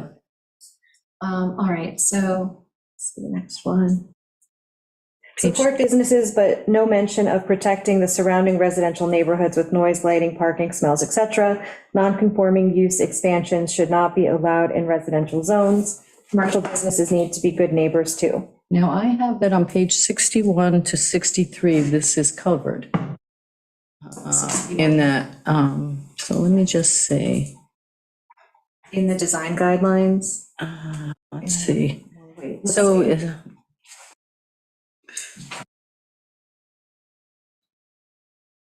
So we do have recommendations for if someone's doing a home business. right, page 63. The town should revisit regulations and guidelines to ensure that home-based businesses operate in manners compatible with residential character of a neighborhood. And focus on potential and real impacts of noise, smell, visual traffic, and appropriate use for residential zones. So I believe this is covered. Okay. B and B1, here we go again. I think this is just a chorus of noted and being addressed. And parking again. Important, yes, exactly. The worst parking situation is definitely in the Heights. Yes. Because the streets are narrow, they don't have on-street parking, but not a ton of it. I think Bridge Street struggles with that, the Heights struggles with that. I think the rest of the island is pretty okay with their parking situation. Especially if we get the design guidelines to say, Right, or, Except for when there's particular events. right. Everything. But that's short-lived, it's Right. usually, Leon's. right. Vine Street's a mess. Vine Street, yes. mm, And Leon had a site plan review, and Mhm. the town board didn't talk about parking. Yeah. Yeah, 24 parking spots for a restaurant that has 100. That's not entirely true, remember? You did actually. The TDRs, Yeah. mhm. we had no control. Right, that was Suffolk. Like, only having, so I'm somebody that like lives over by Right, yeah, Vine Street. because So it's I something always like forget that. as Never go, so. businesses grow over time, which, and as some of our conversations, like, that's something that we want, growth, right? In Yeah. some ways, because that helps keep us sustaining. Maybe there has to be some type of review, or it's enforcement, it's all these things that we have to kind of look at and think about, like, how do we, address that situation? Yeah. I thought When Leon, somebody does come to us as a new business, and we have to really think about that and be realistic about what's coming and how do we handle those situations. But Shelter Island is a found place, so we have to really be smart about that in our planning. Right, and with Leon, we did go through and we made no parking areas. Right. You can't park by the four-way stop anymore, we blocked that whole lot, that's. And they made arrangements They had with to make their arrangements neighbors. with Their neighbors for parking. But there are things like in the Heights, like the Heights, over the past maybe 10 years hasn't been as busy or so, but businesses have picked up and it's like the 80s up there, like, in the summer now. It has been busier and so parking has been really crazy again. And so, But even here at Town Hall, some days in the summer, you can't find parking here. We have we have money, excuse me. We have money, excuse me. We have money in the budget for next year for our facilities master plan to address certain issues at Town Hall, including parking and space for employees, office space, as you well know. It's not me in Thailand line. Right. So that is being addressed, yes. We're almost done with this one. Yeah, so I think maybe it's hard to consider like a municipal parking lot because we don't have transportation to get to and from the lot to other places on the island. Right. But maybe when we do a transportation study, we can add that concept into it. Parking, to a general study, yeah. Like maybe if you reorient the parking on Bridge Street, you can gain more parking. I don't know. They've looked at, I'm sure they've looked at diagonals versus Yeah. parallel. So you looked at that, right? Yeah. Yeah, the only one you could use, because you can't back out onto a state road, would have to be reversed parallel. Oh, okay. That's You pick up a annoying. couple spots. Yeah. That's 2 spots for major change. Is that worth it? I mean, Yeah, exactly. Yeah, that's the problem. Yeah.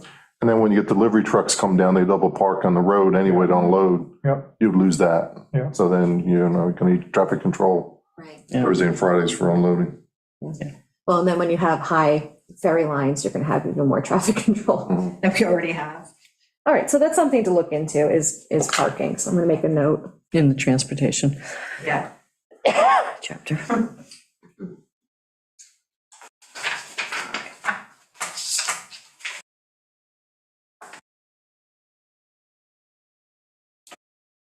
Is Rainbow Park owned by the Heights? I think Yeah. so. Yes. That's a Heights parcel? Yeah. You thinking about making it a parking lot? In the area. Yeah. Yeah. I mean, you could maybe change that to some kind of diagonal parking, nose in, Right, just take a little bit of it. stretch. Yeah. That's where you gotta get an engineer involved. Right.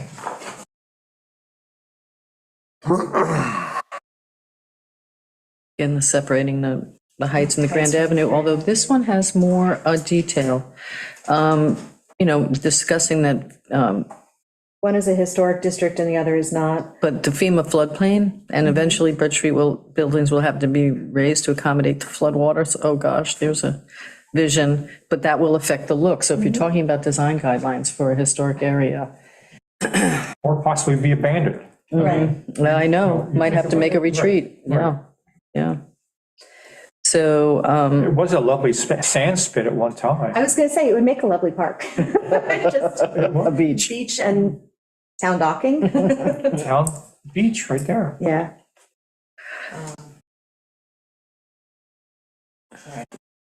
I think the goal, though, to keep the hamlet-like nature and beautiful quirkiness of the district Heights, and I think that is what that is covering.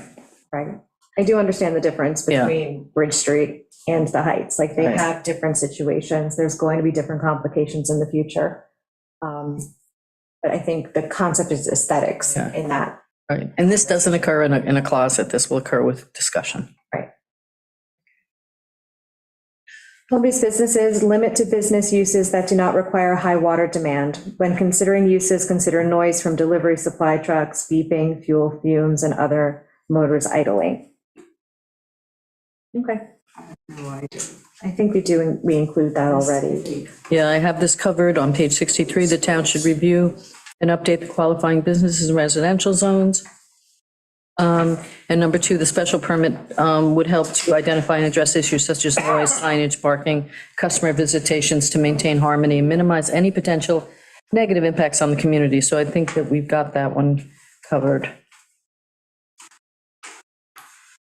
And then page 62, proposed changes to zoning or use should be included with the zoning chapter, and any special permit process should be reviewed by the zoning board, not the planning board. The ZBA in Shelter Island has more experience in these matters than the planning board.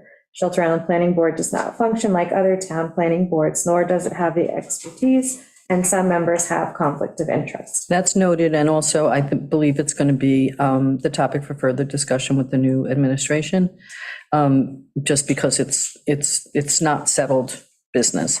And proposed changes to zoning should be included in the zoning chapter. We made that change.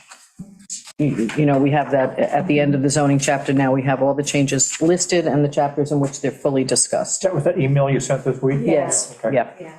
So that's already- Give us feedback on it. that's already been discussed. So just on that email, those were the topic, general topic. Yeah, it's just like the last 2 pages of that chapter and how you could change it to kind of incorporate what people have been saying. That lets the readers know that they're going to be, go look there. as Right. opposed to- Well, here's a summary. Yeah, okay. But go look there for more context. Right, I think got it. that's the point. All right, so it's 8:07, and we've gone through the contents of this chapter, so. In the room, though, but did you find what we didn't cover? John, do you want to come here and identify? Or did you find things that we didn't cover? Do you want to come, Yeah, there's. come to the podium? In this pile of paper, I have a memo from Clean Water Responsible Zoning Okay. that have comments. I don't think I have specific comments on. Do you know when that was sent to us? You know what, I might have put that into the chart. Oh, you put it in the chart? Steve Jacobs? Yes. Yeah, that's in the chart. Jacobs, yeah. See my comments on chapter 1, clean water responsible zoning can be found. Yeah. Here's my website. The following portions of the statement are particularly relevant. Sufficient concern about overdevelopment. Yeah, we did that. We did that. And we think that, you know, it's almost contradictory to Mr. Shatkin's comment above it, which is talking about smart development, which I think seems to be favored by people shut down. That's not true. Well, The housing plan. so yes. We did. We want discuss- businesses opened in the center. We want to punish people who don't rent their places out. Like to maybe have a couple of apartments above these businesses in the center, maybe to make them more viable for a landlord on the second floor. Jan, are you referring to like the historic proposals? I'm talking about this memo from Clean Water Responsible Zoning. It talks about chapter 3, concerns insufficient concern about overdevelopment, We didn't do limiting chapter lot 3. size, using zoning in the center, not adequately protecting the near shore overlay zone. And chapter 4 comments. So, I don't remember. that letter was broken up by the topics discussed and put into those chapters in the online submission.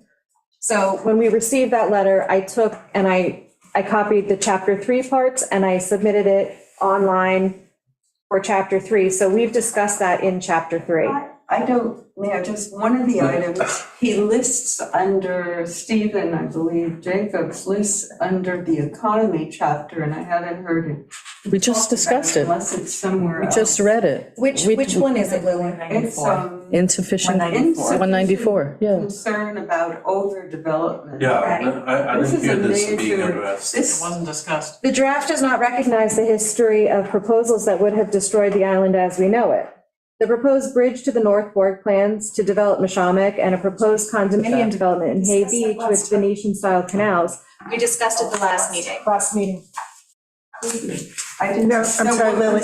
Was there any you see, there was discussion, but I'm not sure there is resolution as to what is going to be actually written. What was the resolution? The resolution is that we were not going to include all of the proposed historic things that got shot down in the past because we don't think that they're relevant to the current plan.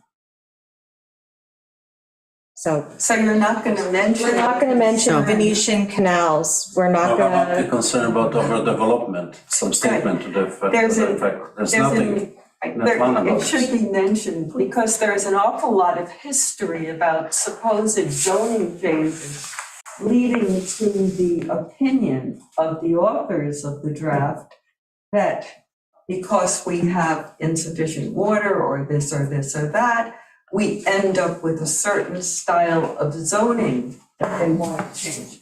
That's a choice of which history to include and which history to omit. So I think it's important we do mention that there have been grandiose plans to develop this island that have gone nowhere. Well, we haven't had a hydrologist to tell us we have these kind of water issues. So how are we going to make those kind of decisions? Data. Right. We don't have the data. Yeah. So why are we doing a plan without data? So what about the result of testing of the Oh, I can't do flows? that again. I just can't do that. Comp plans don't do studies. does anybody else have a comment? Lori? Lori, please just say your name. Thanks. I was asking everyone else to come up, but thank you. Lori Beard Raymond. I'm speaking on behalf of myself. So I wasn't, I finally, in the last meetings that you had on October 20th and 23rd, I went back and looked at those and watched your meeting recordings by that, is what I mean. And I had some comments on that stuff, and forgive me for going back. Are you going to go, what chapter, are you going to go, tell me what chapter you're talking about first? Well, there were things that were said in the meeting, and I wanted to address them as a general. General. Yeah, because I think that would be better than Yeah. specifics. I just wanted to make notes. And one of the things that, at least going through my stuff, I can't speak for anybody else, because I've submitted things in writing, you're trying to interpret what I've written. And I think in some cases you've done a very good job, so thank you. But in other cases, you've misinterpreted. And by receiving written comments from the public versus allowing people to speak, I think you're going to have some sort of misinterpretations or misunderstanding of what people are trying to say. So I'm just giving that to you as some feedback because, you know, it was a lot of work to go through all this, you know, for those of us that have. And, you know, a lot of it we're responding to what's written in there, not necessarily of, you know, you're trying to respond to something that was written versus what somebody said or what you're thinking. Right. It's a nuance of different things. So, and in that case, you know, somebody said when the meeting, well, oh, you know, I take offense by that. And I was just like, but wait a minute, I didn't write it. It's written in the chapter. Somebody else wrote it, whoever wrote that chapter. So it's not me that you should be taking the offense. It's whoever wrote that in that chapter. Land use. I want to talk about land use and land use definitions. And this is an important topic because land use, I've been to many different courtrooms where land use litigation was being discussed. And all the lawyers that teach land use and zoning, they're all lawyers. That's who all the teachers are. And the verbiage and the words that are being used throughout the comp plan, in some cases, are a little troubling to me. And the reason it's troubling to me is because those definitions of those words either don't match our zoning code or don't match, more importantly, the New York State building codes. And that's where you get yourself into trouble when you're in front of a court with a judge. Because the judge is always going to go back if there is any kind of misinformation or loopholes or any kind of dispute of any kind on any of these terms that are being used. They're always going to go back to two things. First, they're going to look at the comp plan, and the next thing they're going to do is look at the New York State building code. And when you've got them written two different ways, I think that's a problem. And May I ask you, did you point that out specifically anywhere in your notes that I can find that? this comment I'm making now was based on listening to the last two October meetings and even listening tonight. Because, for example, you've got things in the code where, you know, the town code says you're only allowed two, I'm just gonna use an example, two people per bedroom, right? Right. Okay, so what happens when you have a house that has 6 bedrooms? That's 12 people. Yeah. Okay, under New York State Building Code, if you have more than 10, it's a boarding house. Depending on your occupancy. In the past two, the 2008 version of the comprehensive plan and the 1994, those groups of people that reviewed these things were much larger in the town. All of them had a code, somebody who knew the New York State Building Code, and all of them had somebody who knew land use and/or zoning in particular. Not just what the zones are, but land use in terms of legal terms and how those terms are used. So I'm just recommending that you get that experience, because I see discrepancies here that I think at the end of the day, you want to be able to produce a document where the town can defend itself in a courtroom or in Article 78. And there's so many of these things right now that we're all over the place. Are there any specifics you can point out? So I have an example. Accessory dwelling units. Single-family homes versus two-family homes. There's a lot of differences. You've got to look at the New York State Building Code. You've got to make these things match. So you really need somebody with that building code experience in terms of these definitions. So that's a comment that I want to make in addition.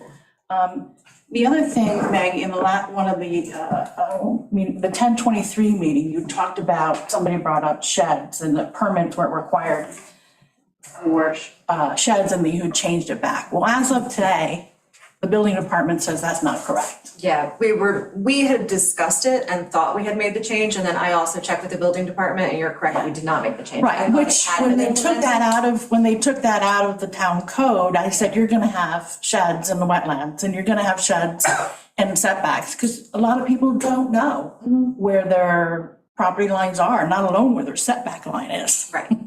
So, you know, you're just creating a problem for people that unwillingly just, you know, don't know what these things are. Yeah, I thought that we had done it. I remembered the discussion and thought that we had agreed to do that when we did the fee in changes, and it turns out that got left off.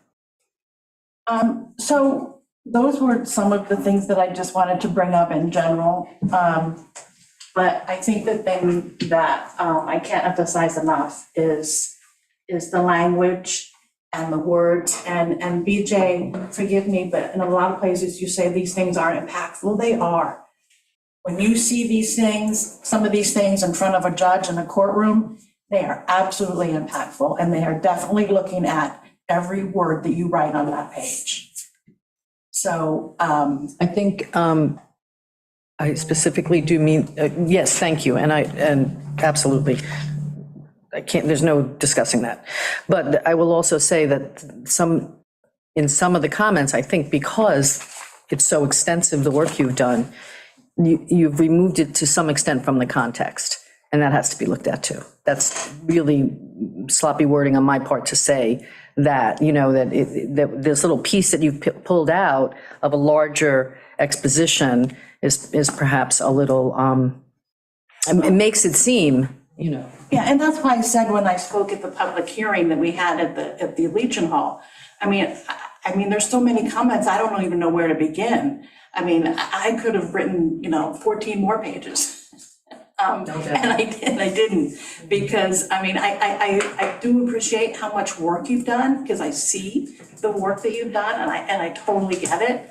But it's, I mean, there's a lot more work to do, and you're getting comments from everybody. So, how to compile all that and sort through it, I mean, is an enormous job. So it's not that I'm appreciating what you're not doing or what you're doing. I do appreciate what you're doing, because I see what you're wading through. That's here. You're drowning in comments. But I think that you need guidance in land use, you need guidance in zoning, you need guidance in New York State Building Code, because all of these things are gonna pull this together in terms of making that, so that's like the pieces of that puzzle. Thank you. Yeah. Anybody else? Don?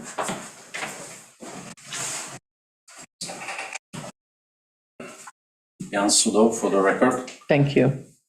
So could you now guide us through the process? What's gonna be the process of the comprehensive plan going forward? We're gonna have another meeting on The 27th, and then we're gonna have another meeting on the 30th to continue to go through the comments and to discuss them and to continue to make notes and changes. As we finish chapters, we're sending them to the consultants and they're making modifications, sending us notes and comments back. And so we're just going to continue working through slowly like this, going chapter by chapter, comment by comment, until we have a complete draft. And then once we have a complete draft that this committee is comfortable with, then we'll send it to the town board. That's So when- as far as I know. Okay, so when do you anticipate having a new draft? I have no idea, Jan. I ask it every week. You ask it every time we meet. We have the same answer. Just It's as not going Lori to just change. said, we have a long way to go. Yeah. Just as You Lori ask it just every said, time. we have a long way to go. And we recognize what Lori's meaning is. Yeah. I mean, she's absolutely right. We're going through So comments. we really can't. 6 months, 2 weeks, Right. Would you say 2 St. Patrick's years? Day? I don't know. You said St. Patrick's Day. We really don't know, because we don't know what our schedule is going to be for the new year. We don't know how many meetings we're going to have. We don't know who's going to replace BJ. There are a lot of things that are up in the air, so I can't give you a deadline on when we'll be finished. Right. It won't be this year. That I can tell you. It won't be this year. Right, and I understand that the comprehensive plan got sent to it's gonna be again reviewed by, on December 6th in the planning commission. Reviewed for giving us suggestions. So you're not gonna be asking for approval, it's just. No, we keep saying that too, but no. No, we didn't send it to them for approval. We sent it just for a desk review to see if they had any recommendations on things that they want to see incorporated into it. So we weren't seeking approval when we originally submitted it. We're just, Yeah, So that's gonna be the same thing on December 6th, correct? yes. Okay. we hope. And they had good comments, things we were, very hard, you know. Yeah. They had very good comments. I mean, we've made them public, the comments from the county, so we know where we need to go, where we were lacking and what we need to fill in, and I read the comments, I mean, staff review, it was like 2.5 pages on there, and Well, there was an error and they didn't get chapter 11. So I think the next meeting, hopefully there'll be some meat, some. yeah, but I'm just addressing that. Yeah, no, I know. We didn't get any comments, really. I saw comments there, and I thought, well, we didn't do what they asked to do in a couple areas, and we'll take care of that, you know? Yeah. Good, right? They wanted, And what is it that the planning commission is reviewing right now? Is it this What you- working draft, Yes. What we all have, September 8th, It's right? the draft that everybody's looking at right now.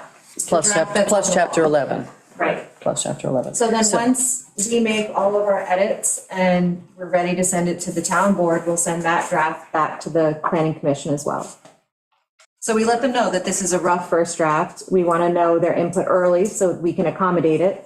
And then with the next draft, we'll send it back to them. Okay. Thank you, Jan.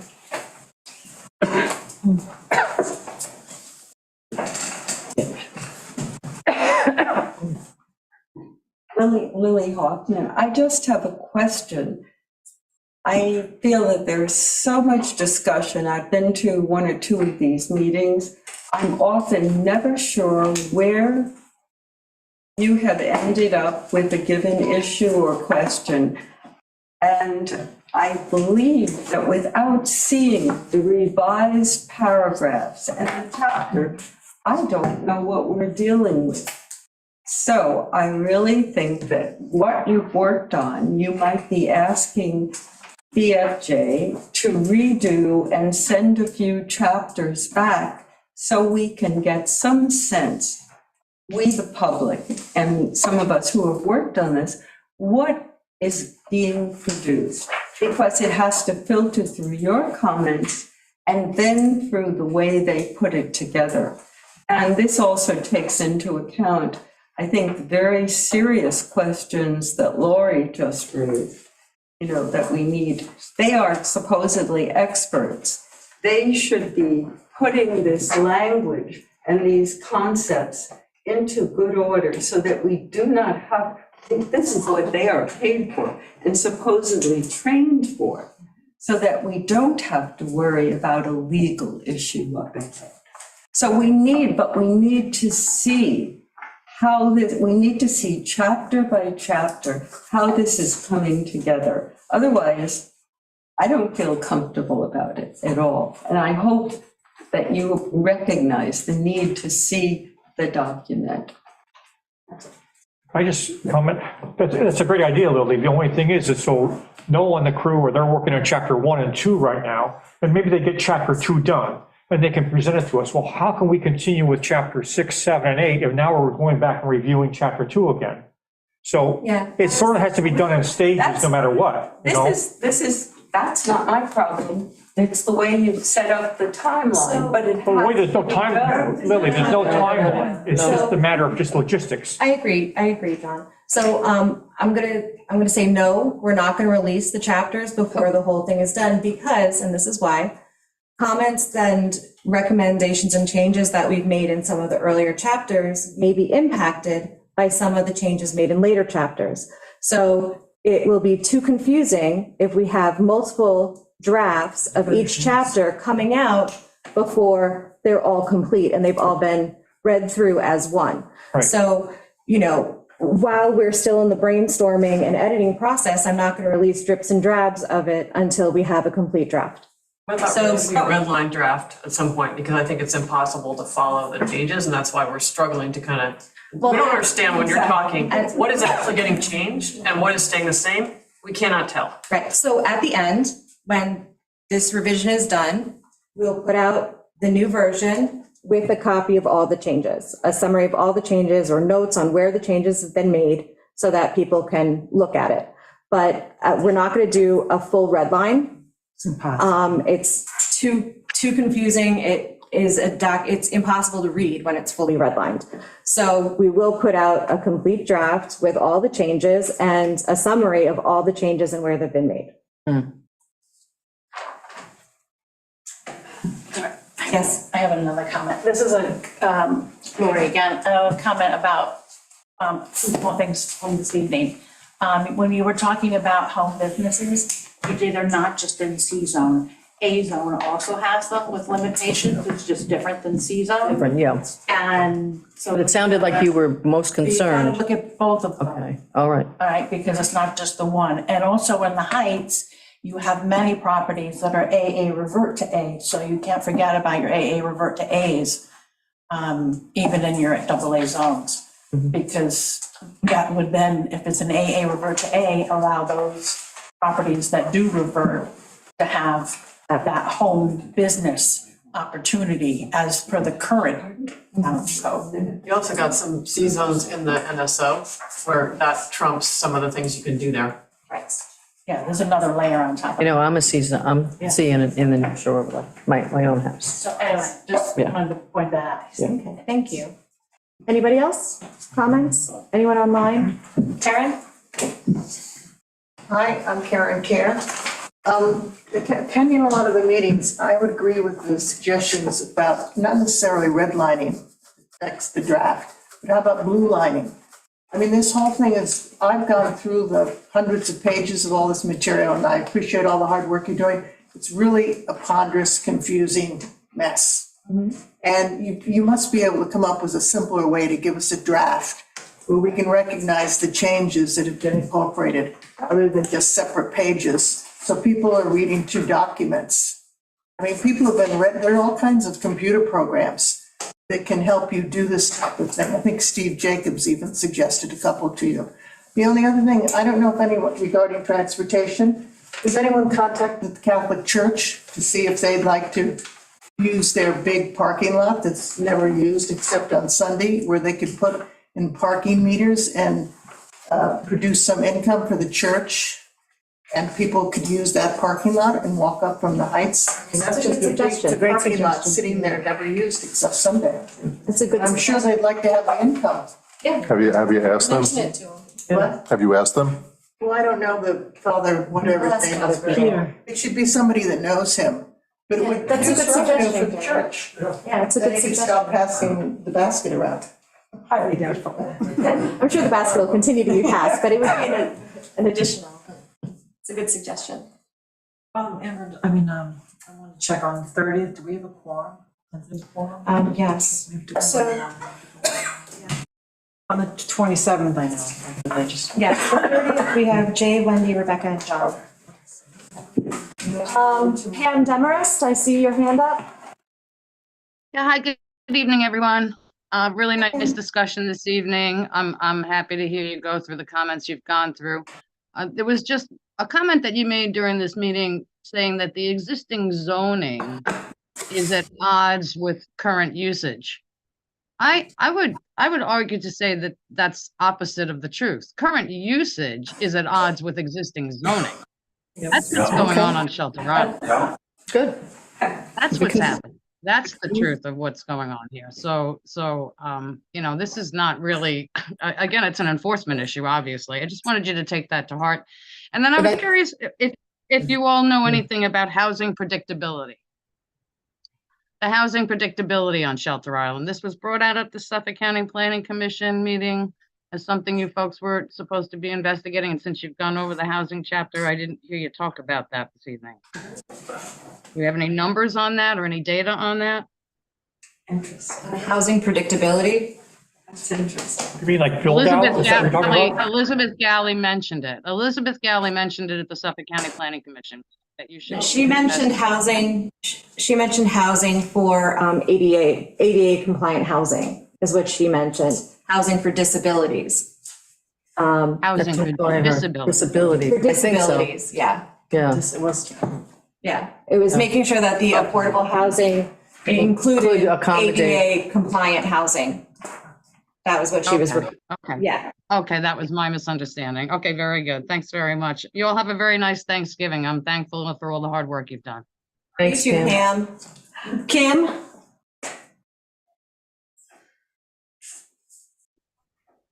Sorry, I had to unmute. So my question is, does this work where you are going to go through all the chapters that are remaining, and then you're going to have a final draft that you present to the town board, but the public comments are limited to whatever was said before October 15th, public written comments? Or are you going to allow additional written comments on the final draft? Because I am like the previous speakers who have said they've spent hours and hours reviewing each of the chapters and adding requests for them. And in particular, the zoning chapter, where we are required to review the entire document to make comments on zoning. So in order to really even respond to the kind of in detail and, you know, very competent and almost legal comments that someone like Lori is talking about, you really at this point have no idea whether any of that will be included at the time you present this to the town board. I don't really want to speak for anyone but myself on this one particular point, but I just had a comment a year ago about the H zone, which floats, and I corresponded with you, and you were very kind to give me some language that I had requested, leaving open the possibility that it would need to be tweaked, which I did about 1 week to 10 days later because I was away. And that went into the black hole. So maybe you reviewed it, maybe you saw it. I'm not really sure. I don't feel comfortable about a process that does not include a final document that we get to review before it goes to the town board, because it's just really, hard to review this. Again, echoing the comments of everyone here tonight. Thank you. Thank you, Kim. Meg, would we have another public hearing like we had in the Legion after we prepare the thing? So what will happen is we'll create the final, whatever draft we're comfortable with calling our final draft. And then we would send it to the town board and it would go through a huge public hearing process. You'd have a hearing in the auditorium, it would follow up, at some point it needs to leave our hands and go to the board and get edits through them. So, that's kind of where we are. So polishing this draft, taking these comments into account, and some of these comments we may incorporate, some of them we may not incorporate. And then when it gets to the board, maybe the board will decide to incorporate them, maybe not. So there are some things that may not get into this draft that get sent to the board. Some things may. So until this draft is complete, I can't say to what extent things will be changed. Who's deciding what comments that are being made now are getting into the draft or not? Is that you? We are. This group. Is that happening now or somewhere else? Because there wasn't a conclusion on a lot of stuff tonight. So how do we know what you guys agreed upon? You can see the draft. So where does that discussion about that happen in some private place that's not here, or It's happening here. So how do we know what was decided tonight about the approach to spot zoning, for example? What is going to be in the draft, the next draft? I'm not sure. I'm looking into it. I made a comment to find a good place to incorporate the comments on spot zoning because I don't necessarily know that it belongs in this one chapter. So we'll come back to that next time. And then I'm just trying to figure out, when do we get a statement from this group if you guys are going to talk about it and decide? When do we know what you guys think about spot zoning? Right. I can't tell you exactly when that's going to happen because it will happen when it gets to a point in a chapter where it makes sense to do it. So maybe it'll be in quality of life. I'm not sure. Maybe it'll be in zoning. I'm not sure. It already came up in multiple chapters tonight and there was no landing spot. It was kind of like kept circling, but it didn't land. And so I'm just wondering how you guys are going to land the plane on some of these topics that are really critical so that the public can see what you're concluding. Guess we'll see in the final draft. I don't have an answer for you right now. I can't tell you, Can't tell the future. So we're going to continue to work through it. I'm going to read through this again this weekend and over the Thanksgiving holiday and figure out where is a good place to incorporate your comments on spot zoning. Because in this moment, I couldn't find one, but this also isn't the best place for me to figure out exactly where it fits and makes sense. So I gotta say, so it makes me a tad uncomfortable to think you're gonna just sort of go off privately and figure that out when this is the forum for that to happen. So I'm just wondering how it works. what I'm going to do is I'm going to go read the document, come up with a recommendation, and bring it back to the group. I'm not making a unilateral decision. So we'll see it next time. We'll have a discussion on spot zoning and the group will land the plane on spot zoning. possibly. Maybe. I'm excited for that. Good. All right. Anybody else? No? Is Kim's hand up again? Is that the same hand or a new hand? It's a new hand. Hi, so just a guess, please. How long between the time that the draft is available, the final writings are available? And I really think you should reconsider. I heard you read that a minute, but really reconsider giving us zoning to start it, because as Lori said, that is what the comprehensive plan is about. It is the foundation. It is used by the courts. We need to see the zoning and the implementation and action items on that above all. And I argue again, please, let us see that before it goes to the town board. You cannot draft plans in front of a town board. It is not the right forum. This is a better forum. Thank you. Thank you, Kim. All right, anybody else? And then we actually, No. Because we'll see what happens when we get to the end. We'll see how everybody feels about it. I can't tell the future, Jan. Page I one, can't tell the future. but there was specific proposal, I think, that after the draft is you done. need to come up, really, because No, there's Zoom it's the people same want to. Conversation. Yeah. It's Page 142 and page 143 discusses a historic district zone, just to say. Page 142, 143. Not exactly your language, but it's there. I know that, DJ. I know it's there, but it's You're not. saying like we didn't listen, it's there, so. No, I'm not saying that at all. I was very specific. I can give you the email dates. I gave you another, What's there is what we put in there, based on input from you and other people, and massaged by the consultants. by the consultants. So, just saying. Pam Demarest. Pam, you have your hand up? Yeah, just something quickly here. Can we expect that you will go through the draft now consecutively? So you've gone to 4 and 5, and now we will do 6 and 7 and 8, like you won't skip to a different chapter there for the 27th? Like the 27th should be No. what, 67? 6 and 7, that's optimistic though in the way we go. Well, yeah, I just, We're basically doing one chapter A meeting, yeah. So but I mean, just so that you're gonna do them in order. My question was just that you'll do them in order. Lily, Yes. Right. Lily, No, it interferes with the microphones. I'm so sorry. That's just so she could hear. I'm sorry, Pam, I got loud in here. Yes, we're going to do the chapters in order. So the next I know. chapter we'll talk about is chapter 6. Okay.